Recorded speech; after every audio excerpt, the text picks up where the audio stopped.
Good morning.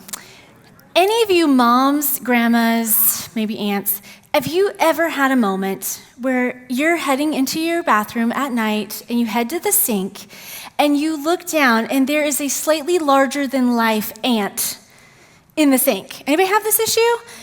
So this happens in our house on occasion, and it causes me to immediately fly into a fight or flight moment where I'm kind of like stunned and terrified at this seemingly slightly large ant in my sink until I can calm down my whole emotional response and realize that this is not a real ant. This was put here by my youngest son in attempts to terrify me. And he has succeeded.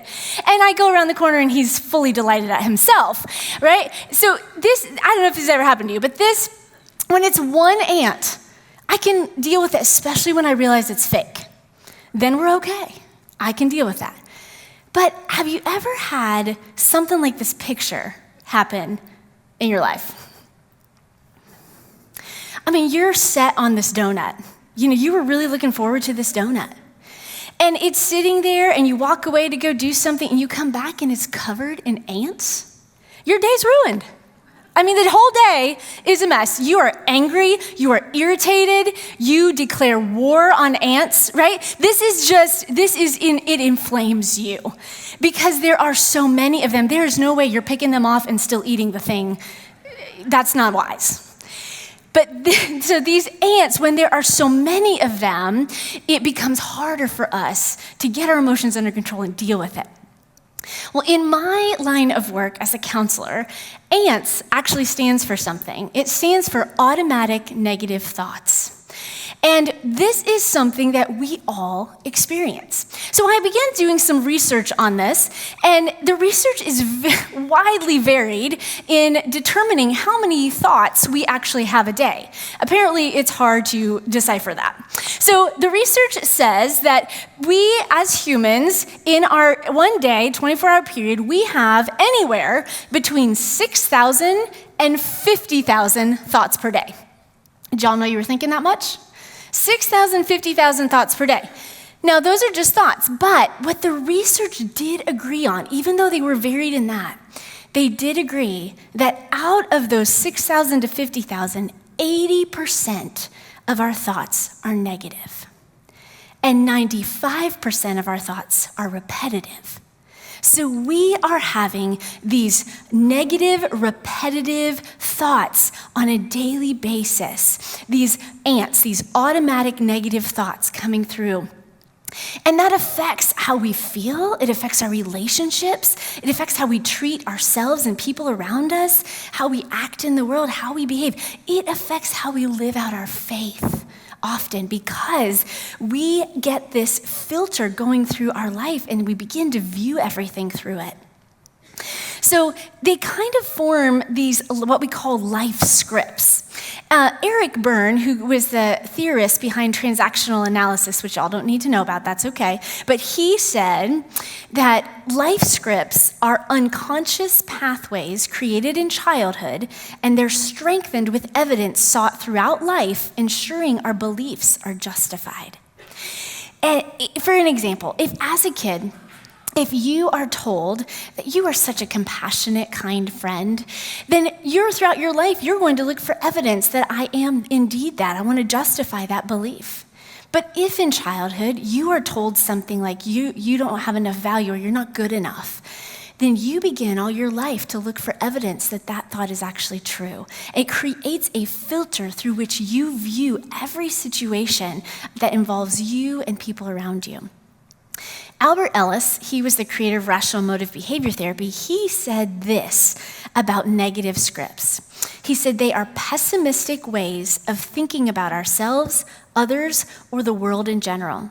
These scripts are contained in the unconscious mind, and they play in the background throughout the day. They are subtle yet powerful and influence how we perceive the world and act in it. He was the person who coined the term stinking thinking. And what he's talking about is these things become part of us, and so they play in the background. They're part of those 6,000 to 50,000 thoughts per day that each one of us has that forms a script through which we then live. So where do these come from? Well, we talked about some of your upbringing, your parents, and I take this very seriously as a parent raising boys. What am I doing to influence their life scripts or the ways that they view themselves in the world? We get it from our upbringing. That doesn't just mean the way you were brought up in your home, although that's a huge part, but it can also be where did you grow up? What was the culture like around you? What was the socioeconomic status around you? What was happening in the culture at that time? Through our experiences, they give way to our life scripts. You know, something interesting, we have all been through a pandemic, all of us. We have all experienced the political unrest. Every single one of us have gone through some of these things. These experiences have a way of adding to the filter through which we view ourselves and our world, the people around us. They impact it in a mighty way. The mistakes we've made. If you've made mistakes in your life, which if you're human, you probably have, those have a way of whatever we told ourselves about those mistakes, whatever somebody else told you about those mistakes, have a way of forming a filter through which we view ourselves. Media will feed you whatever it wants you to believe. And so it will try to create a script that you have to live by that influences your thinking. And then what other people say or do, and sometimes that's what's done to you. Sometimes it's something somebody said to you that you would never have wanted, but it gets playing around in your head like a script. So that's where they come from. So what happens to us when these ants, these automatic negative thoughts, like the swarm of them, like on the donut, they begin to create this filter. You know, a swarm of ants you can't see as clearly through. What happens when we allow that to be our reality? One of the things that happens is confirmation bias, which I kind of already alluded to. So that is if you have a negative view of yourself, that you believe that whatever you do, it's not good enough, you will only look for evidence in your life that backs that up. That I am not good enough because of this, and you'll miss everything else. But you'll look to confirm your bias. Sometimes when these ants, these automatic negative thoughts become our filter, we live as highly anxious people because we are always on guard, always assuming the negative. So sometimes you walk around like, because you're always like hypersensitive about what's happening around you, always thinking there's threats everywhere around you. Sometimes it causes us to live in deep hopelessness or depression, thinking there's no other way to think, there's no other way to be, there's no hope in this situation because it's so negative. Sometimes it leads us to negative coping. When our thoughts go negative, we want to get rid of those. So sometimes we will go to a substance or something that we look at or something unhealthy that we do just to make the thoughts stop. And that's not living in holiness. And sometimes then we live, and this is I see a lot right now, because of the negative scripts, the automatic negative thoughts, we live in anger. Always on the offense. Always thinking we've been offended or someone meant to get us, and I'm angry and I just want to live out of that. And it keeps us in this hyper state of that. This is not how God has designed us to live. This isn't how he called us to live out our faith. And I'm so thankful that his word addresses this so that there's hope. So we're going to turn to a letter that the Apostle Paul wrote. Now, in my office at Cornerstone, my staff, we truly believe that Paul is a cognitive behavioral therapist. And we cannot wait to sit down with him in heaven because we got a lot of questions for him. Like, it's not fair. We had to go to school to learn this stuff. You were Holy Spirit inspired. You know, like, this is just not fair. But we love Paul's writings. Paul often addresses our thoughts in line with our walk with Christ. If your thoughts aren't where they need to be, your walk with Christ also will not be where it is intended to be. He links these two all the time. He understood that our thoughts impact our emotions, which impact our living, how we live out God in this world. So to do this, we're going to go to the book of 2 Corinthians, and this is a letter that Paul is writing to the church at Corinth. Now, I got to tell you the context of this verse that we're going to look at. Because Paul is realizing he needs to explain to this church at Corinth how to handle the battle going on in their minds, because Paul was dealing with it too. Here's what Paul was wrestling with at this time. He was dealing with people who opposed him. So people who kept coming against him. This was a reality for him. He was also feeling misunderstood in the way he went about sharing the gospel. They would critique it. Well, you do it this way there, and you do it this way there. And they were just critical. The culture around him was very critical of this. And he was misunderstood. And so he was wrestling with his thoughts on that. He also was at a time when he observed people in the church getting glimmers of something from the culture around them and adhering to that without holding it up to what they knew about Christ. Does that sound familiar? The culture impacting them so much that they adhered to the culture instead of holding what they knew, what they were experiencing or what they were being told up to Christ to see if it actually was true or not. So it was into this setting that Paul writes these verses in 2 Corinthians 10, 3-5. He says, "Indeed, we live as human beings, but we do not wage war according to human standards. For the weapons of our warfare are not merely human, but they have divine power to destroy strongholds. We destroy arguments and every proud obstacle raised up against the knowledge of God, and we take every thought captive to obey Christ." Now, I have to say, I love that Paul starts this section saying, we live as human beings. I mean, he's just acknowledging, okay, people, we're human. We're gonna deal with this. If you're human in this room today, which I assume y'all are, you're gonna deal with negative thinking. And this isn't a message on being an optimistic person versus pessimistic. This is about how those thoughts get deep rooted in us and cause us to live different. So Paul is saying, listen, I know we're all human, so this is for every single one of us. Then he says, the weapons of our warfare, what we have to combat these negative scripts, we have divine power to destroy the strongholds that they create in our life. Divine power. How incredible is that, to know that your thought doesn't have to dictate your whole life? We actually have weapons to come against this. We're going to talk some about those.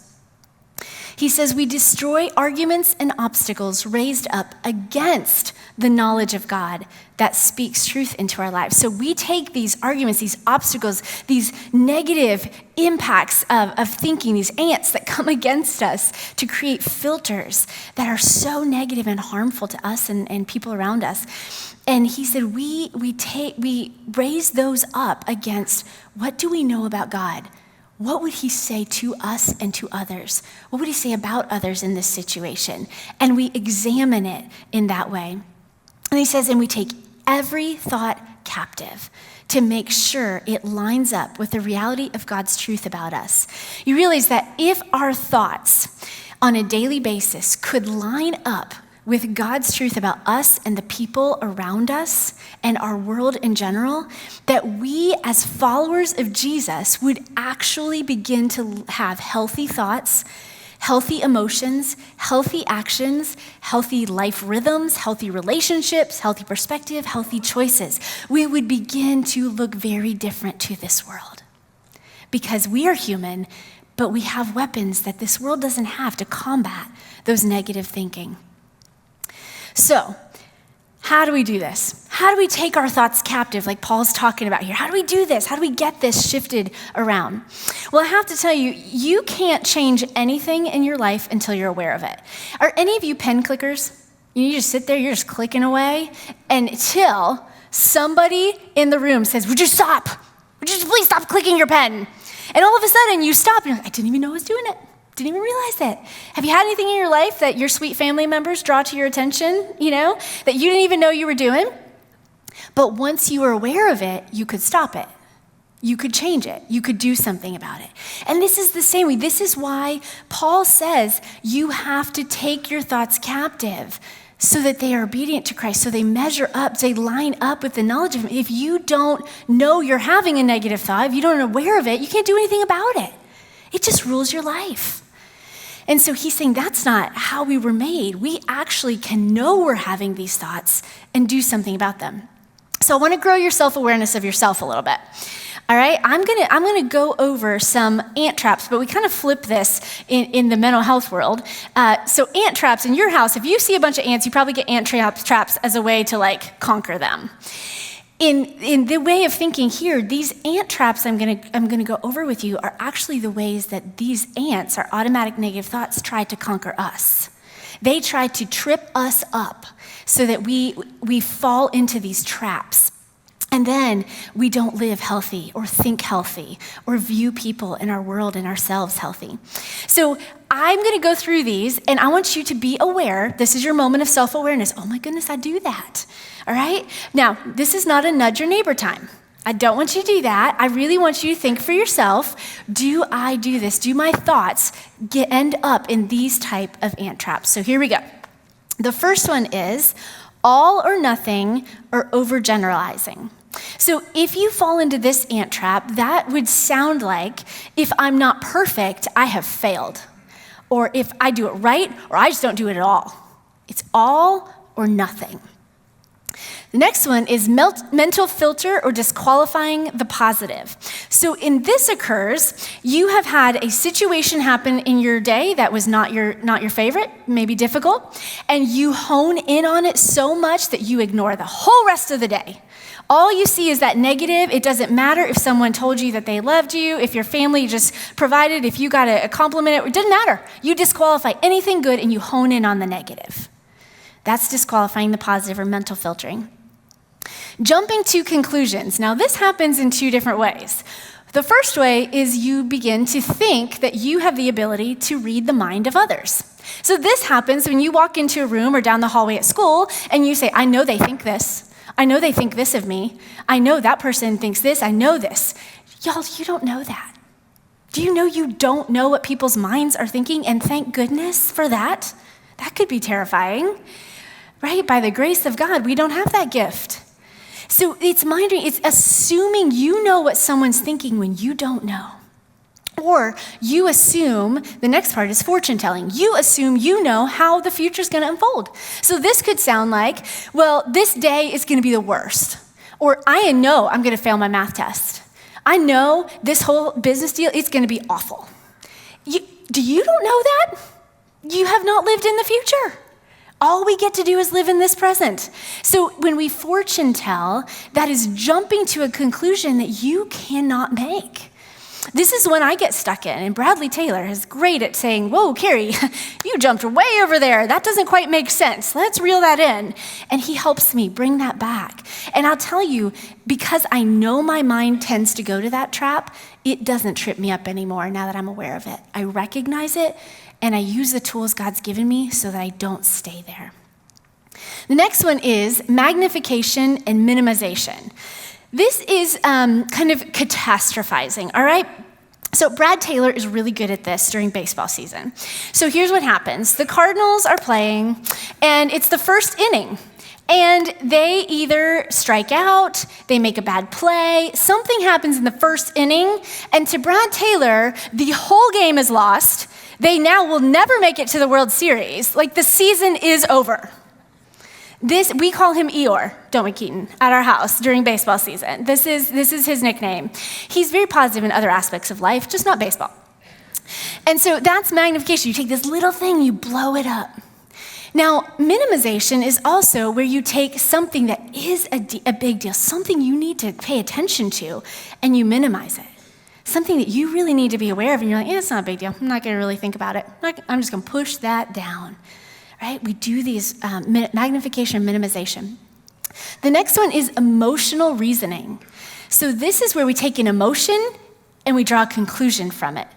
So it sounds like, I feel embarrassed, so I must be an idiot. Or I feel hurt, so they must hate me. It's what I feel this, so this must be true. That's not true. You know, our emotions are there to inform us. They are not there to tell us exactly what the truth is about our situation. They just tell us how you feel. It doesn't mean it's the truth about your situation. So that's emotional reasoning. The next one is should or must. This is when we create unrealistic expectations of ourselves and others, saying things like, I should have done this, I should have known, I should have this. And also for others, they should have known, they should have done this, they should have. And just becomes, I must do this or I won't be this. This is that should or must, and it's unrealistic expectations. And the last one is labeling or personalization. And we all do this at times, and you've heard yourself do it in your own head. It's where we say things like, I'm completely useless. I'm such a failure. I'm such an idiot. Or you say it about somebody else. They're such an idiot. How do they not know better? I can't believe them. And we label or make it personal about ourselves or others. It's as if we take blame that is not ours, or we blame others for something that is our fault. And so these are the thought traps that, as they've studied us as humans, that almost every single one of your negative thoughts falls into one of these. And this is where we're getting hung up. But the good news is that Paul tells us we got to take these thoughts captive, and we get to hold them up to the knowledge of Jesus and do something different with them. Now, to do that, I'm going to teach you how to do that. But one of the things you have to understand, first, we have to be aware of what we're thinking. And then we have to have what we call at Cornerstone an out-of-brain experience. It's as if you take your brain out of your head and you set it down in front of you and you look at it. Instead of just having a negative thought and thinking you have no power, you have no control over it, it has to determine your next steps, your life, your day. You instead take it out, your brain out here, and you say, all right, brain, I'm aware you're having a negative thought. You fell into an ant trap for sure. All right, automatic negative thoughts. Why are you showing up now?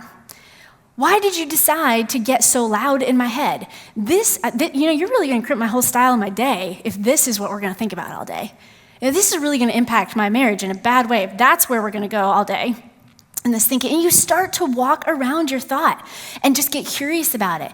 And you start to ask it questions. You question the thought. Is that really accurate? Is that really accurate of me? That what I just said in my head, is that really accurate? Is there something else that's more true? Is there something else, a different way that I could look at that person to understand where they were coming from rather than me assuming they're an idiot? Like what do I need to look at in my thoughts? How do I walk around this and have a conversation? While you're doing that, where you're questioning your thoughts, you're challenging them, asking the question, is this thought void of Jesus? Let me tell you, often when we go negative on ourselves or others, that thought is very much keyed into you. It is not about him. And we need to understand that distinction. Is this thought have anything to do with Christ? And if it doesn't, I need to bring him in on the scene. I need him to bring in. So then you can say, all right, Jesus, I need you to step in. I need you to, you walk around my brain, I'm going to walk around my brain. We're going to dissect this together. Here's where I'm at. What are you seeing? Right? What are you seeing? What are you hearing? Jesus, what would you have to say about my situation? Would your interpretation of myself or others in this moment be different than my own? And we begin to ask questions like that. We demolish arguments and strongholds that are raised up against the knowledge of God. So think about this. If you just met me, or if you met somebody who knew me, and they were telling you about me, they're like, well, Kari is this, she's this. And then you had a situation in your day, and you didn't even know me. You would have no idea what I would think about your situation, what my values are, what my opinions might be, because you don't know me. But if you knew me, if we were good friends and you heard my heart often, you knew my values, you knew my thoughts, you knew my walk with Christ, you knew those things, when you had a tough situation, you might be able to say, I wonder what Kari would think about. You know what? I have an idea of what her opinion would be. I kind of think I know what that would be. I know a lot about Bradley Taylor and what he will think in situations because he's my best friend. We do life together. I know him well enough to kind of guess what he would think in situations.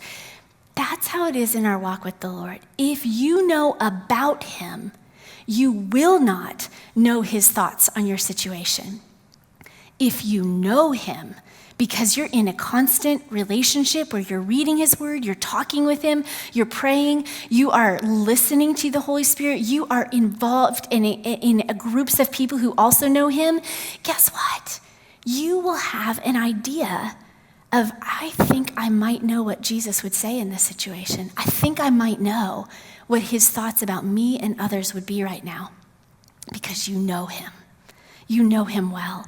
And Paul is saying we have got to hold our thoughts up to what we know about Christ to see if it even is accurate or not. This is crucial in shifting all of this around and shifting to a healthy filter through which we view others and ourselves as well. Well, I was working with the word art students over in the Axis, and we had a topic of perspective. And I want to kind of tell you the scenario because I think it's really important for us as we talk about seeing things through God's lens. So we had these cardboards, we kind of had a quadrant where we had two guys on this side, there were two girls over here, and I asked them to build with Legos because, everything is better with Legos. And so we built with Legos. They were building a scene of a police car chase. So the two guys over here were building their own version of a police car chase. The girls over here were building their version of a police car chase, but they could not see what each other were building. They could not see from the other side. So when they got it done, I asked the guys, all right, guys, describe your police car chase scene. And they did. And then I asked the girls, does that look accurate based on what you see? And they were like, no. That's totally not what's happening. And I was like, all right, girls, explain to the guys, what's happening? What do you see? Explain your scene. And they did. And I asked the guys, does that line up? Does that look accurate? And they're like, no, that's totally not what's happening. And we were talking about, as we digested this together in Word Out, we talked about sometimes we have a life situation that we have a certain view on and we interpret it in a certain way. But God also has a view of our life, of our situation. And he says, that's not really how I see it. If you could see from my perspective, my view on you, what I see in you, is not what you're saying to yourself right now. If you could see from my perspective, you would understand something different about that person that you are going so negative on. And you just might see my view on this.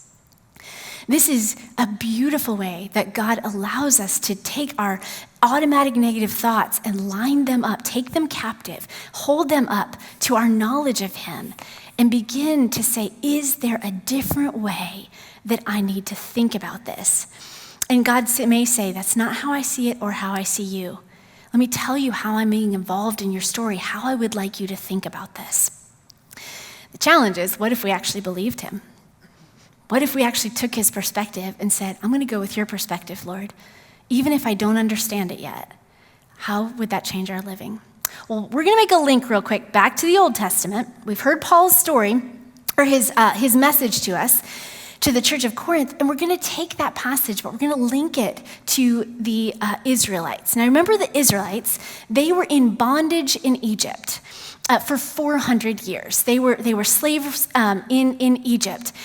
And they began, over these 400 years living in slavery, to really get settled in. They had kind of just settled into captivity. We're stuck. This is just how life's going to be. This is where they were. They had settled in. And does that not sound like us sometimes with our ants, our automatic negative thinking? We settle into something that feels normal. And we don't even become aware that we're having it and invite Jesus to help us change that. So in Hebrew, the word for Egypt means it's called Mitzrayim. That's the Hebrew word for Egypt. And Mitzrayim means a narrow strait or a tight place. And this is exactly where the Israelites found themselves in slavery. Like they were in a Mitzrayim, a tight place, a narrow strait. That's what our negative thoughts, our negative life scripts become, our Mitzrayim, our tight place that we can't seem to see anything different out of. Now, listen to the Israelites and where they were and see if you can see some similarities. In their slavery, in their Mitzrayim, their tight place, their view, they could not worship God as they were created to. In their slavery, they used confirmation bias to confirm their negative thoughts. They often would say, well, it's all bad. It's just going to be bad. This is just how it is. They would look for confirmation of the negative. In their slavery, they forgot whose they were and who they were. In their slavery, they used all or nothing thinking. If you remember in the story, they would talk about, well, this is all, we just might as well go back. This is all bad. They forgot that anything good had happened, right? It was either all awful or it was all good. And they couldn't navigate what God was doing. In their slavery, they often disqualified the positive of what God was doing. They mental filtered. So, they get to the river where they need to get across, and it's kind of like, we should just turn back. We should just turn back. This horrible thing is in front of us. I can't remember anything that God did to get us out. And they disqualified everything that God had done to faithfully get them to this point. Or in the desert, and they were hungry, and they were just, you know what? This is the worst thing ever. We should just go back to Egypt. Instead of remembering God's faithfulness and thinking differently about their situation. In their slavery, they often jumped to conclusions. Again, we should just go back to Egypt. They would jump to a conclusion. This is going to end very badly. This is going to be awful. God couldn't possibly help us in this situation, but he did. And in their slavery, they used a lot of emotional reasoning. When things weren't going easy or they couldn't see how God would provide, they would get emotional about things and begin to make decisions that were not best for them because they didn't hold those up and say, whoa, I'm definitely going emotional here. God, what is your truth? How do I shift to that? So their negative life scripts or their ants may have sounded like, life is hopeless, we are worthless, our work is never good enough, we have no value, no one cares for us. If it's hard, that means we should just quit. I'm scared, so we should go back to Egypt. Whatever they went negative, it was about them. It was all about them. Remember this, when we go negative on ourselves or others, it's mostly about us. It is not about our Savior. So, but God faithfully, he continued to say, I want to rewrite this script that you're going by. I don't want this to be the script that you see yourselves or the world. And so in Exodus 6, 1-7, we hear his words to the people, the Israelites. The Lord said to Moses, now you will see what I will do to Pharaoh. Because of my mighty hand, he will let them go. Because of my mighty hand, he will drive them out of his country. I have heard the groaning of the Israelites, whom the Egyptians are enslaving, and I have remembered my covenant. Therefore say to the Israelites, I am the Lord, and I will bring you out from under the yoke of the Egyptians. I will free you from being slaves to them, and I will redeem you with an outstretched arm and with mighty acts of judgment. I will take you as my own people, and I will be your God.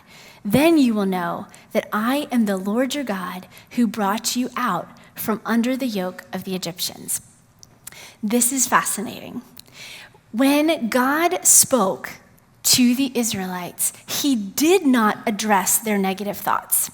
He did not say, listen, you have a lot of value to me, you're worth it, you are good enough, you're going to be okay. He did not come back to their negative thoughts and just tell them the inverse. What he did is told them who he was. He said, I need you to know what I'm going to do. I need you to know who I am. I need you to know that I am for you and that I am working for your good. This is the message that God wanted them to say. I want you to look through life from this lens, the lens of these four truths. He said, I will bring you out. I will set you free. I will redeem you. I will make you my own. That's the filter he gave them. He didn't just say the inverse of their negativity.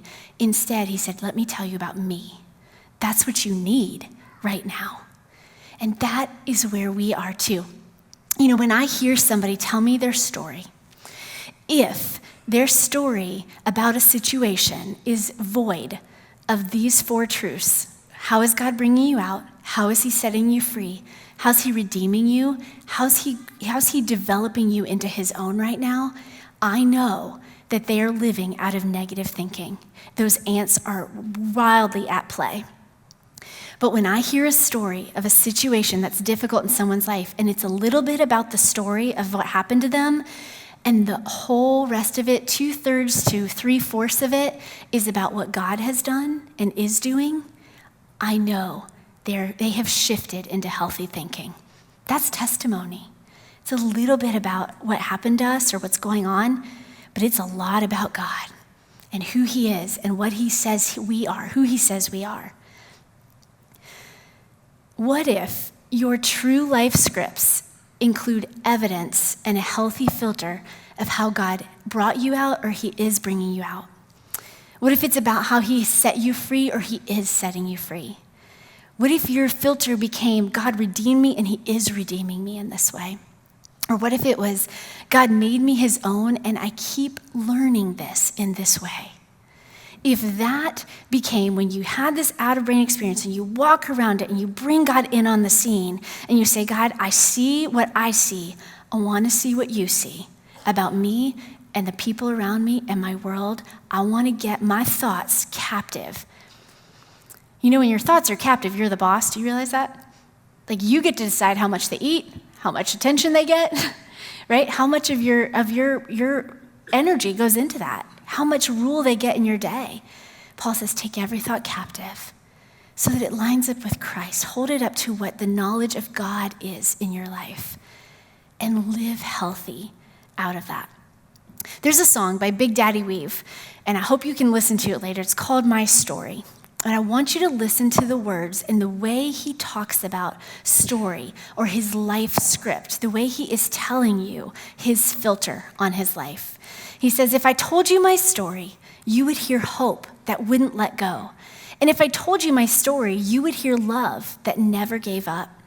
And if I told you my story, you would hear life, but it wasn't mine.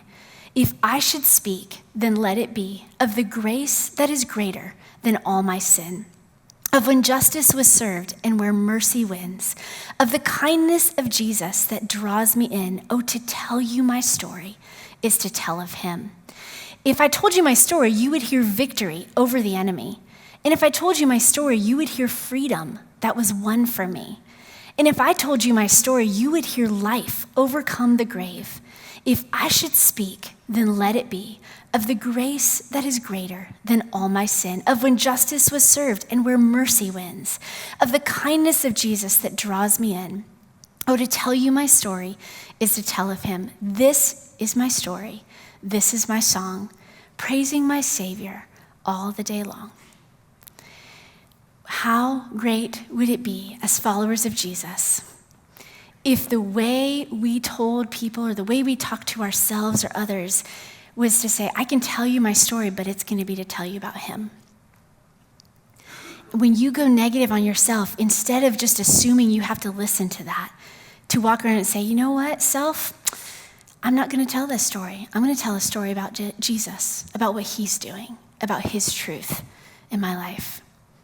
You know, we've talked about, we've all been through a pandemic. We've all been through something. Every single one of us has been touched in hurtful ways through this time. But what if, as followers of Jesus, we could say, well, we can tell you our story of the pandemic, and it's a little bit about the pandemic and a whole lot about our Savior. It's a whole lot about what he's done in us and in our mindsets, in the way we think about each other and the world. For those of you in school, what if you started the school year determined to have a filter that could see, where you were saying, I'm going to look at every day through the filter of God's truth. To tell my story this day is going to be to tell of him.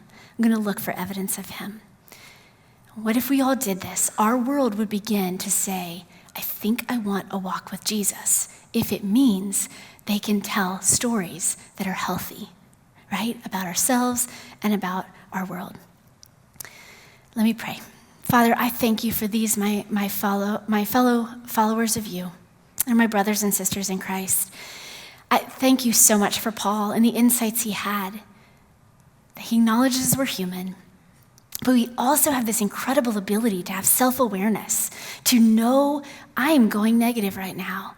I'm really going destructive on myself or others, and I can walk around that and say, Jesus, before this takes root, what is it that's there? And Jesus, would you create a filter through which I view myself and others in such a way that when I tell of my story, it tells of you. Father, would we represent you well that way? In your name, amen. Would you stand? May you take your negative thoughts, captive.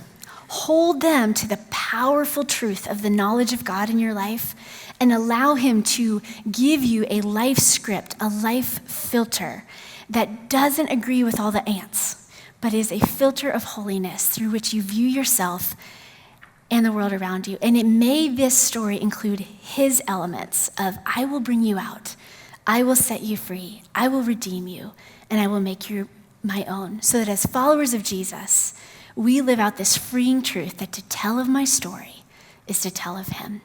May God bless you as you go this week. Have a wonderful week. You're dismissed.